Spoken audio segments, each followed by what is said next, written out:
Okay, so here we have cardiac output during exercise.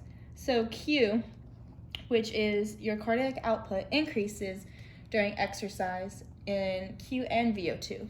So in stroke volume, EDV, which is your end diastolic volume, minus volume of blood, that is considered your Frank-Starling law. Also in stroke volume during exercise, you have a great venous return. So your Fick equation, it is Q or VO2 equals an increase in VO2 max. So the equation is VO2 equals Q, cardiac output, times A, which is your arteriovenous oxygen difference, A minus VO2. So arterial and oxygen, that's your difference.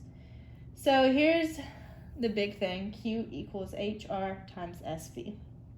Q is cardiac output, HR is heart rate, and SV is stroke volume. Now, HR is the SNS and the PNS. From the SNS, you have your accelerator and your epi and norepi. In your PNS, you have your vagal nerve. Stroke volume, there's 3 parts to it. You have your afterload, which is your back pressure. You have your contractility, and you have your preload. So your preload is greater the stretch, the greater the squeeze. So now this all correlates into how the heart pumps the blood for this whole entire equation.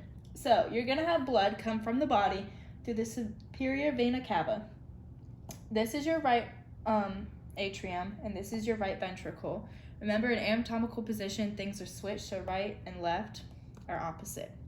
So the blood is gonna come in, and it's gonna go into your atrium. Right now, it's distal. Then, when it goes into your right ventricle, you're gonna have an arterial systole. So it's just gonna empty into your right ventricle. From there, you're gonna have a ventricular systole where it pumps into the pulmonary artery. From the pulmonary artery, it will go into the lungs, and then CO2 and oxygen will have an exchange.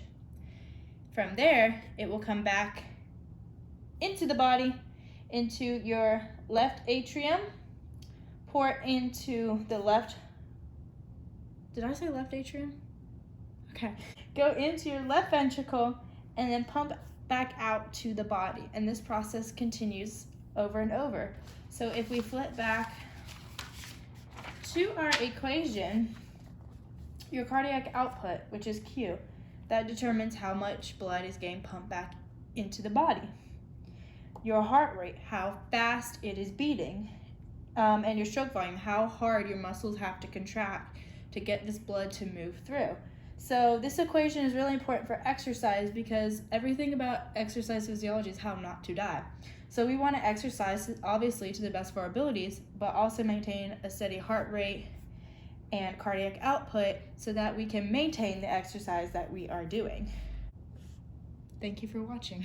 Oh, okay, start over. Oh, I flashed? No, I didn't.